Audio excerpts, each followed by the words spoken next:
Hello and welcome to another edition of Citi News Daily on Citi TV. My name is Farida Shaibu.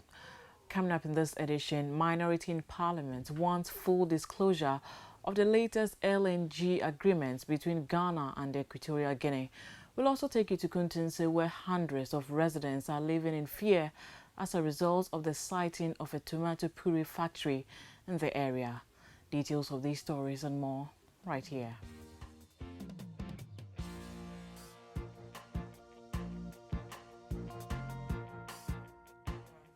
Let's start with some politics, and the minority in Parliament wants the Energy Ministry to provide full details on the latest liquefied natural gas agreement between Ghana and Equatorial Guinea to Parliament for consideration and approval. According to the minority, the Energy Ministry has been economical with the truth, with some details provided to the public. President Akufo-Addo signed a head of state agreement with Equatorial Guinea for the supply of between 150 and 200 million standard cubic feet of LNG per day on his recent visit to the country.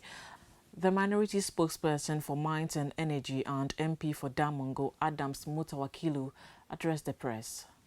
As far as we are concerned, we know that the previous government signed an agreement with West Africa Gas Limited. Also, GNPC is undertaking an LNG project. And this year, we approve an amount of $21.25 million to continue with the construction. Once an agreement is signed and agreed, it needs to come to Parliament for us to look at it. Now, the High Court in Accra has ordered the Ghana Immigration Service to issue a temporary residence permit to an Indian businessman, Ashok Sevram. The court says this should be done while the service pursues what it has identified as legal infractions by Mr. Sevram.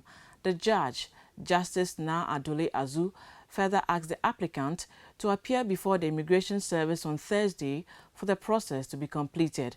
The court's order followed contradictions by the Comptroller General of Immigration, Kwame Esuatechi, and the representative of the Attorney General's office on whether Ashok appeared before the Immigration Service.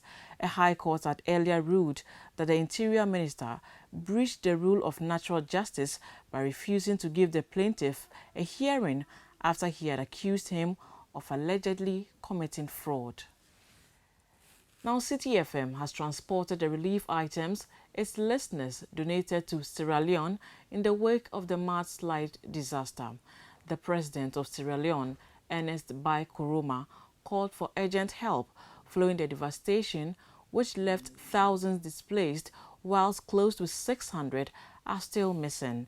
The president's spokesperson on Citi FM in an interview also appealed to Ghanaians for more support, and the Citi FM listeners responded overwhelmingly. Receiving the items, the Director General of the National Disaster Management Organization, NADMO, Nana Prempe Ajman, commended the efforts of Citi FM in spearheading this generous effort to bring relief to the thousands of displaced Sierra Leoneans. Meanwhile, export executive of Magdan Shipping, Ernest Edu Amponsa, said their outfit was motivated by the humanitarian gesture of Citi FM and its listeners to help cart the items to the transport point. We want to say a very big thank you to all of you who donated in cash and kind to support this worthy cause. Let's now go to Kuntase in the Gawest municipality, where the lives of hundreds of residents there are in danger due to the sighting of a tomato factory. The residents say fumes emitting from the chimneys of the factory makes it unbearable to cope, with some of them threatening to take action against the company. Citi News Daily's Na Kwama Siao Mafo has more in this report, read by Zoe Abubedu. Factory belongs to some Chinese expatriates. Initially, the Environmental Protection Agency gave them the permit to package tomatoes and sell. But my investigations have revealed that they have gone beyond their legal mandate and now producing tomato puree in very unhygienic environment. This is happening right in the middle of this vast residential area.